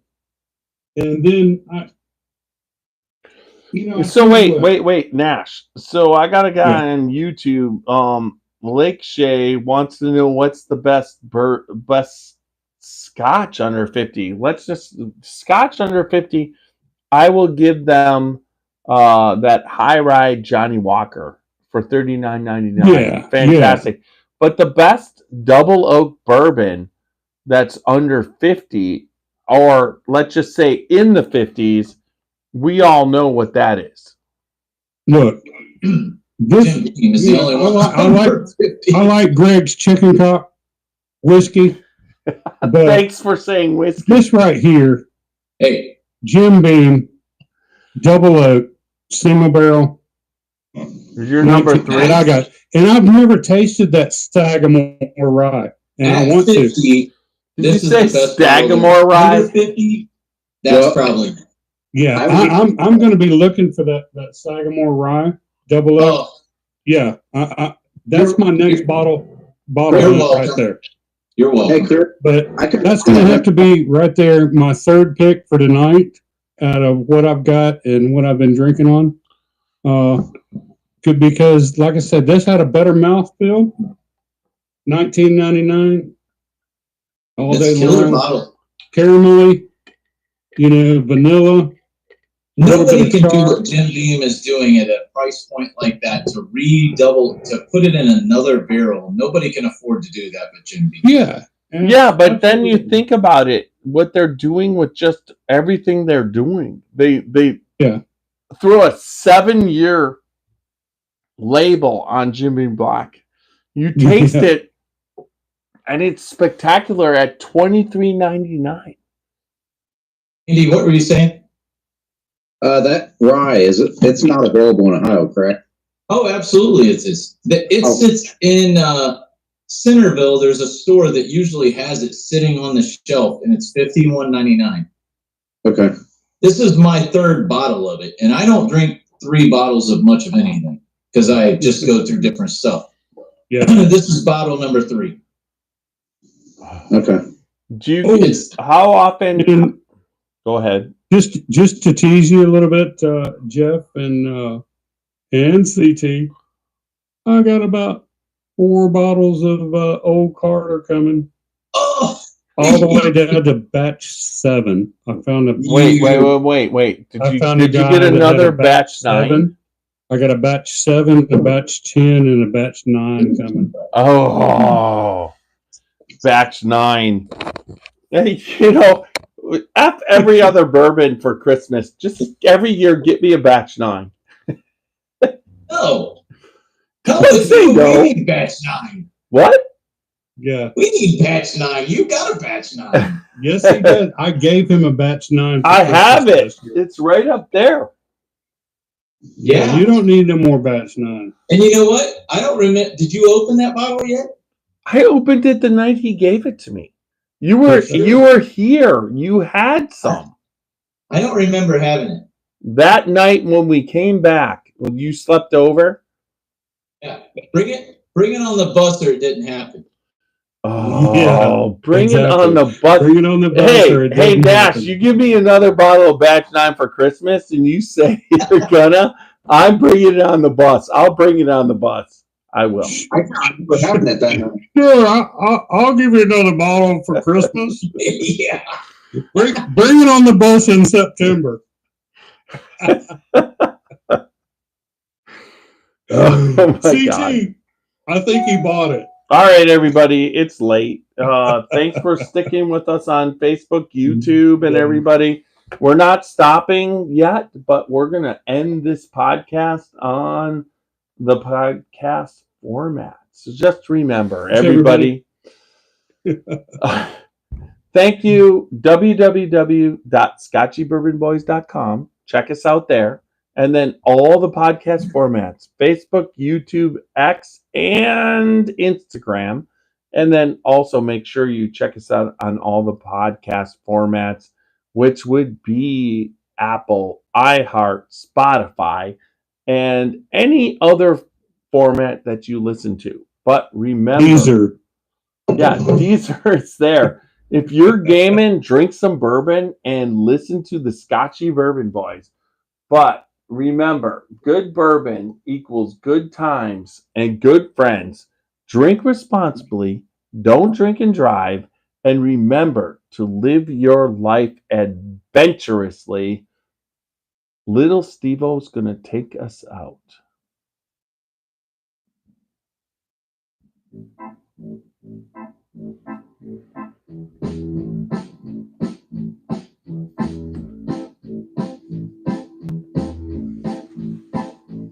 Oh, show me the way to the next whiskey bar.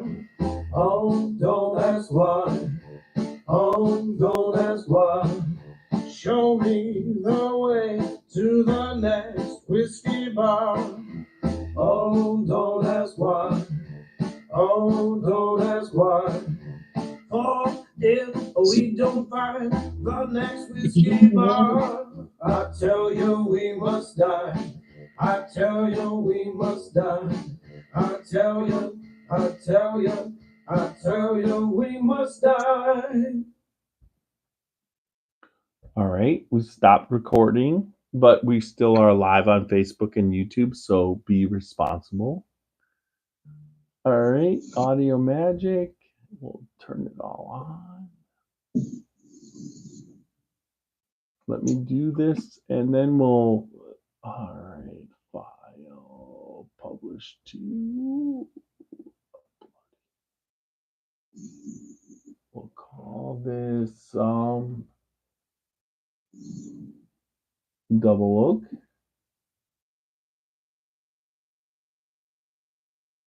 All right, everybody who's on Facebook and YouTube, if you have any questions, now to ask.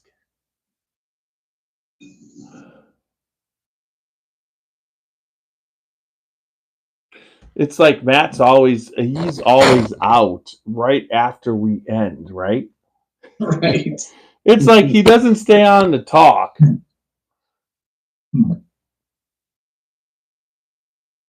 That's a great. Well, let's see. John Ritt said that's a great price there. CT and Barrelhead. I will pour you all samples of the chicken cock pick from the New Orleans Bourbon Festival since Tiny and Supernatural are holding on. Hold on. Yeah, I have not opened that bottle. Why? Why? Open it. From the New Orleans, the chicken cock. Yeah. I just looked at it. The only reason I hadn't opened it is because I've got this one that I just opened tonight. Man, I gotta get my bus game has got to get real. I really got to do some thinking about the bus game. Yeah, I do think so. And so, just so you know, now that we're on Roku, we gotta.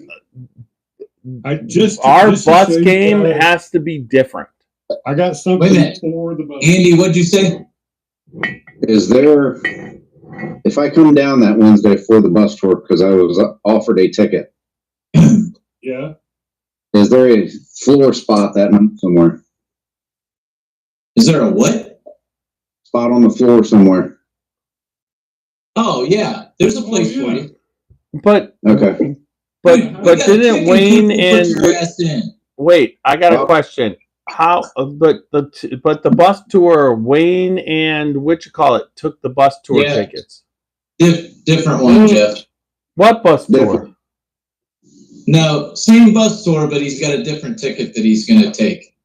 What's that? You know which one it is. Okay, so a 1984 half-gallon early time. Handle? Yeah.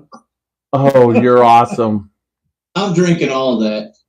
I'm bringing it on the bus. All right. So, Andy, yes, the answer is there's space for you to stay the night because whoever comes needs to stay the night. You cannot go home. Yeah, and just so you know, CT has the room with 2 single beds, and Nash has a room with a double bed. So if you come in and you do the bus tour and you need to sleep in the second single bed in a couch. What? You need a couch. There's a couch, but there's also another bed in your bedroom. Yes.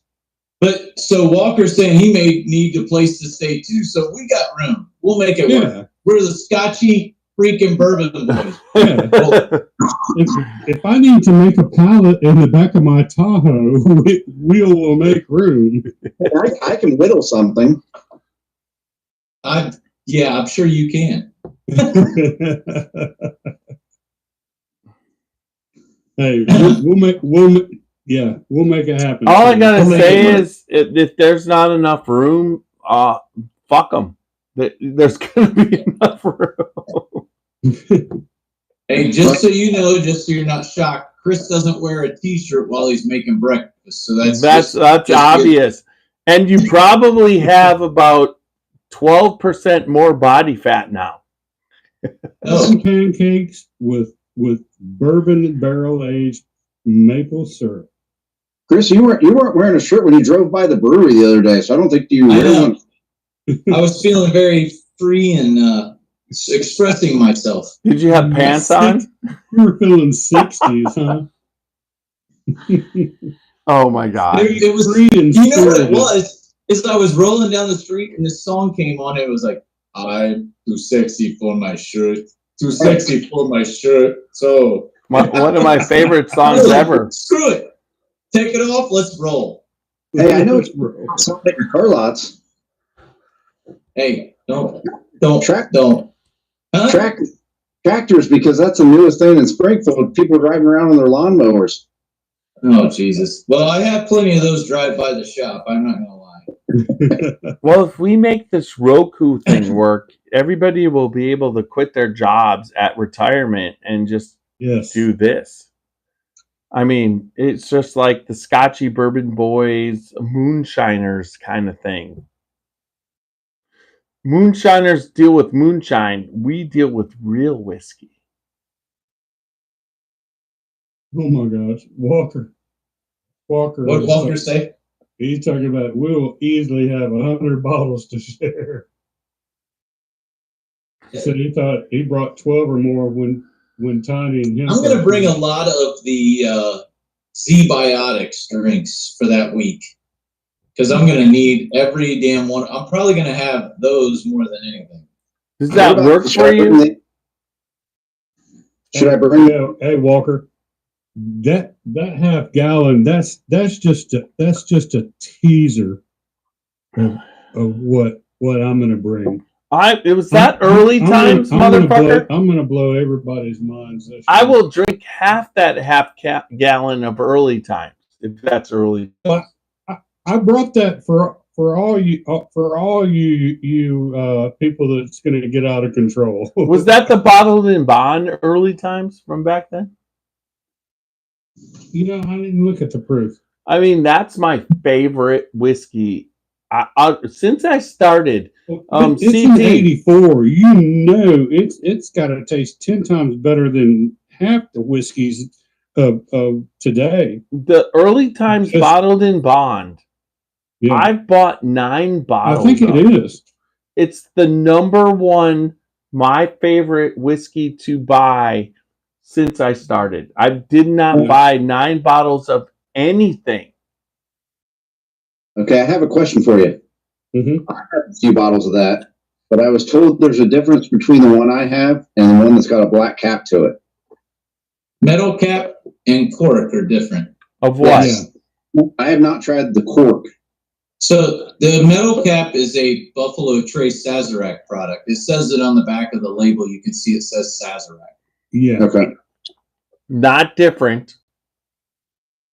It is different. Nope. Yeah. Because the cork bottle was different because it was from the original distillery. It wasn't from Sazerac. Okay. Sazerac bought Trust the rights me. to the Okay. company. So how this works is they sold early times bottled in bond to Buffalo Trace. Okay. But they didn't sell. It's not like out of the blue, Buffalo Trace started distilling it and came up with it within 6 months and put it out. They bought the stock. See, the plant, the plant is right there behind Michter's in Yep. You know, we saw the old brick building. Dan showed it to us. Right. All right. They kept distilling for years, all the way up into right. What do you say? So they bought the stock of early times. Yeah. And although they was a cork and then they put a screw cap on, it's still the same stuff that early times at that plant.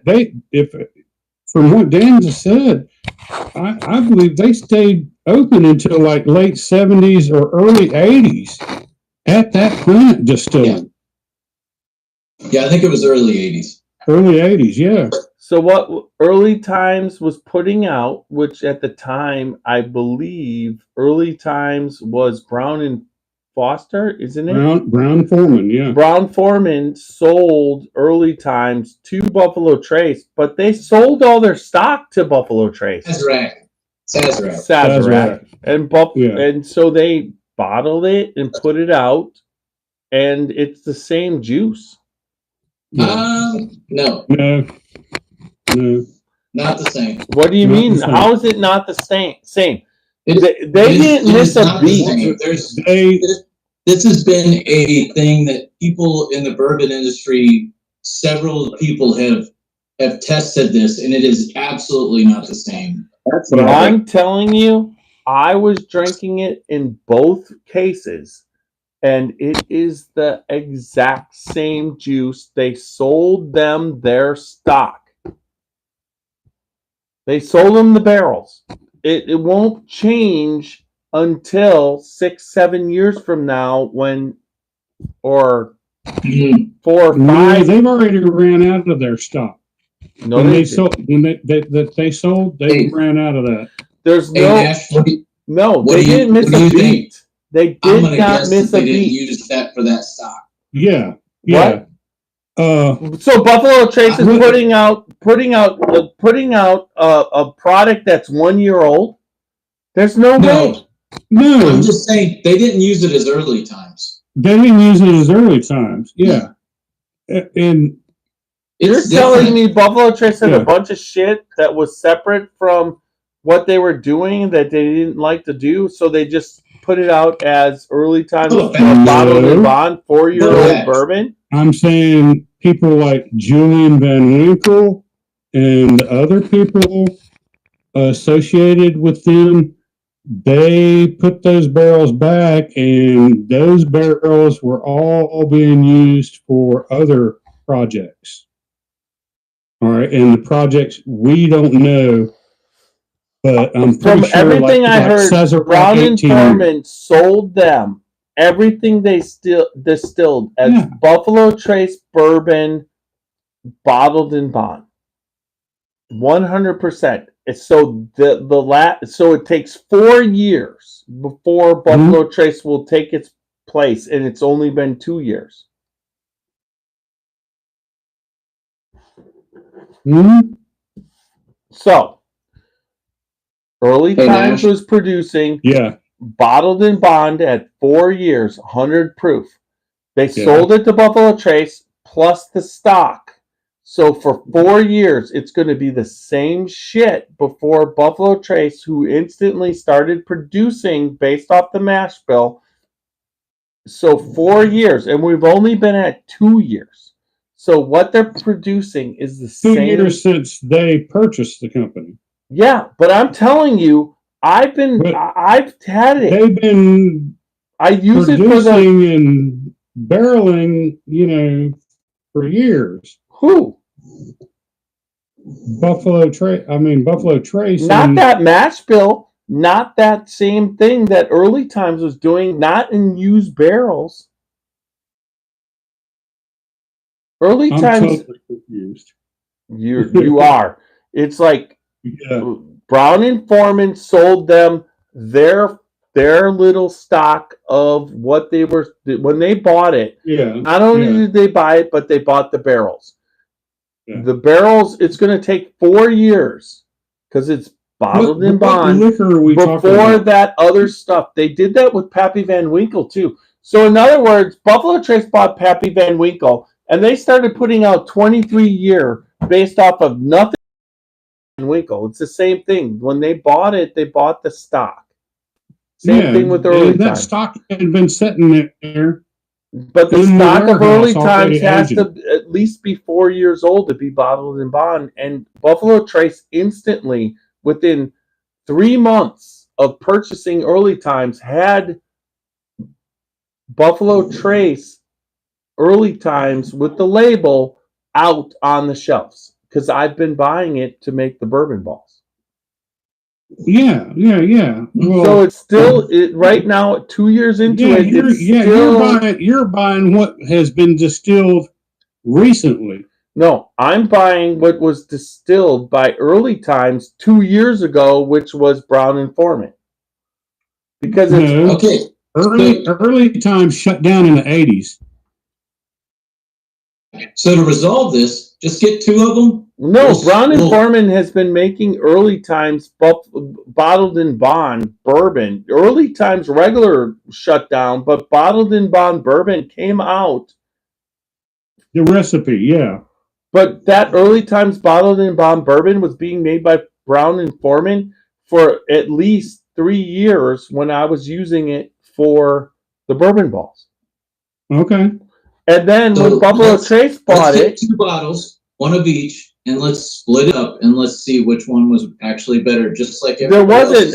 So you know, I bake bourbon balls with it. I bought it every time I possibly could, and there's not a noticeable difference. It's spicy. Wait a second. Hey, I guarantee you, I'm not going to give you this handle to make bourbon balls with. What? From 1984. Hey, Nash. I even have a bottle here right now. Not from 1984. I don't need bourbon balls from 1984. I've only been making them since 2020. It's like, what are you fucking talking about? I'm talking about the taste of the whiskey. The whiskey from 2020 has not changed from 2024, and it's the same whiskey. Now, hey, Buffalo Trace. You buy a bottle of Early Times, bottle in bond. I got one. Bring it on the bus, and I'll shove it down your motherfucking throat. We're going to put it up against this 1984 that I have. Yeah, but the handle you have is not bourbon. It's whiskey. Hey, Nash. Yeah. Early Times was known for used barrel aging. Wait a minute. We have a question on the table here. Yes. Okay. No, I was just going to say, Nash, you need to put some of that back for. Amzie. Put some. Amzie. When I was just there, June 7th, I was down there and I was talking to Amzie. Yeah. He said that he has so much Early Times, like collectibles, is because that's some of his earliest memories of I believe his dad and his grandpa. Oh my gosh. They would have the brown label Early Times, and then do some Coke have some Coca-Cola with it. Not on the bus. You said just some Coke. I was like, holy shit, Amity and Coke. Hey, No, we needed that night. Amity on the bus tour. He needs to be on the bus. Yes. Amity? Yeah. There's no room on the bus for Amity. Hey, does the bus have a tow hitch with one of those little platforms that you can put a scooter on the back? Because we could put Amity on the scooter on the back platform. Why don't you contact Roger for that one? Can we build a big sidecar? Roger Mercado, he's all yours. Ask him. All right, Roger. All right, everybody. I'm gonna stop it on Facebook. Let's just Good idea. Stop this on Facebook. Okay, Facebook. Good night, everybody on Facebook. Thanks for joining. Good night, everybody. Thanks for watching. Thanks for tuning in. We appreciate each and every one of y'all. Let me stop. And like Jeff always, Tiny always says, if you get a chance, go on there and leave us some feedback. That always helps us out. All right, we're stopping on YouTube. Start saying that. Good night, YouTube. Remember, good night. Good times, good bourbon equals good friends. I mean, good friends and good times. I totally messed that up. Yeah, you did. I'm ending. Good night, everybody on YouTube. All right.